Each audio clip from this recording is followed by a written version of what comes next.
Olá, tá começando mais um Monte Bravo Cast, o podcast da Monte Bravo Corretora.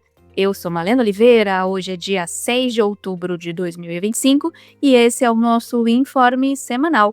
Ele é um áudio baseado num documento produzido pelos nossos analistas que fala sobre cenário econômico, investimento e oportunidades no mercado. A nossa conversa hoje é com o Alexandre Matias, o nosso estrategista-chefe, e o Bruno Benassi, o nosso analista de ativos.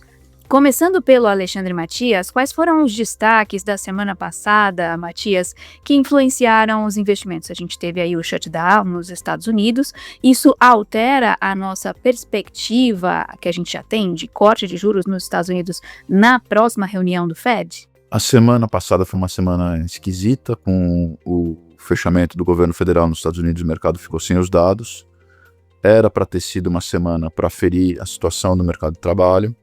Na quarta-feira a gente teve o dado da ADP, que traz uma visão parcial do mercado de trabalho privado. O dado veio bem abaixo do esperado e também teve uma revisão do mês anterior e consolidou um quadro de enfraquecimento. Só que o ADP não é um indicador muito consistente. Como é um indicador parcial, às vezes a parcela que não entra compensa as quedas e ele produz um ruído. E aí na quinta-feira, já em função do fechamento do governo, não teve o anúncio dos pedidos de desemprego. E na sexta-feira, o que seria o dado mais importante, que é o setor, os empregos, a folha de salários do setor não agrícola, não foi divulgado. A expectativa é que o fechamento se resolva nessa semana ou no começo da próxima. Usualmente essas paralisações não levam muito tempo, mas o Trump tem uma estratégia mais confrontacional e então, assim, eventualmente isso fique mais complicado, né? Se chegar no final do mês, dia 25 e 26, tem a reunião do Fed, o Fed vai decidir as cegas, né? Acho que não vai mudar a decisão, parece uma decisão encaminhada para um corte.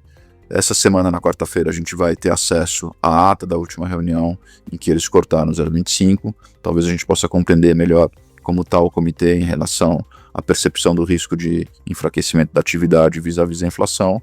Acho que esse é o dado mais importante da semana. Aqui no Brasil tem IPCA, vai vir um número mais alto em função da recomposição das tarifas de Itaipu, mas também está esperado. E o cenário de manutenção dos juros na próxima reunião do Copom também está consolidado.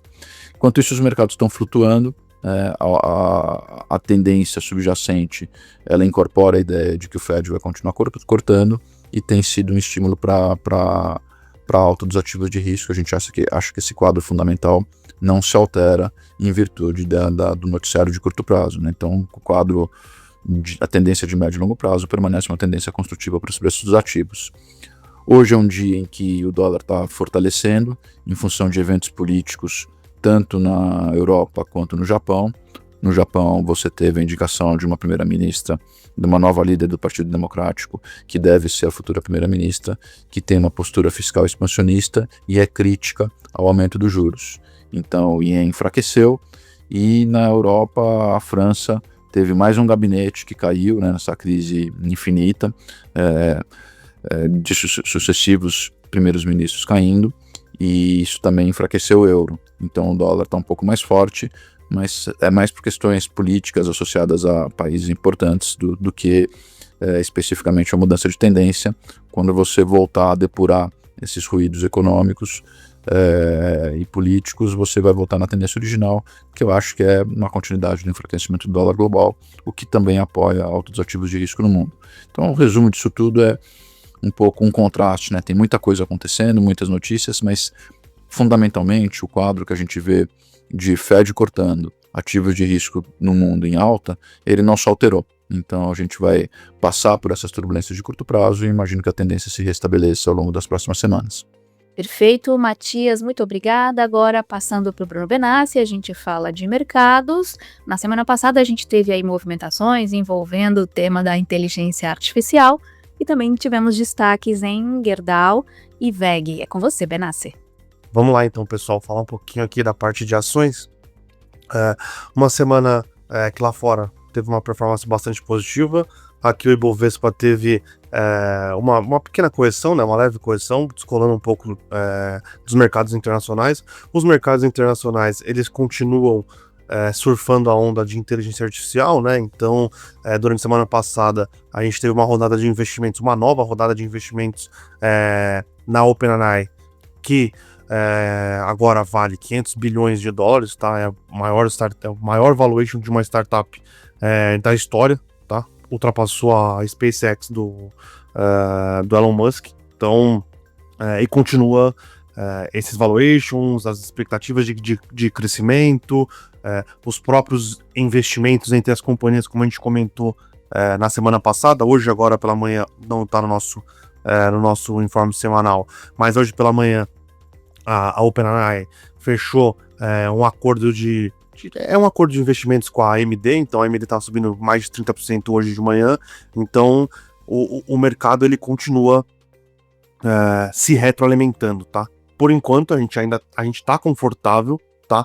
Mas a gente ainda prefere ficar investido em tech do que no resto da economia americana, mas essas últimas movimentações têm começado a chamar um pouco a nossa atenção, tá? Então acho que vale a pena ficar bastante atento para quem está posicionado principalmente na parte de tech, tá? No Brasil, apesar da bolsa ter caído, a gente tem algumas notícias que a gente julga como positivas, tá? Então, semana passada a gente teve o Investor Day, né, o dia do investidor da WEG, tá? Sexta-feira, lá na planta deles em Jaraguá, e a mensagem é bastante positiva, tá? A gente continua gostando de WEG, o papel tem um ano um pouco mais desafiador, os próximos 2 trimestres ainda serão um pouco mais desafiadores, né? Tem impacto de tarifas e a companhia ela tá se movimentando para que esses impactos de tarifa sejam cada vez menores. Então, o que era exportado do Brasil para os Estados Unidos está sendo feito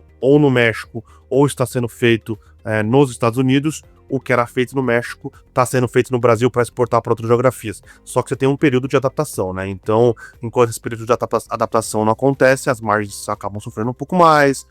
O próprio consumidor, né? Ou o importador americano, ele pensa um pouco melhor sobre comprar. Então, isso tem impactado um pouco as margens. E tem um crescimento na parte de geração, transmissão e distribuição, que teve uma base de comparação muito alta no ano passado, e esse ano essa base tá menor, né? Então você tem um crescimento de receita menor.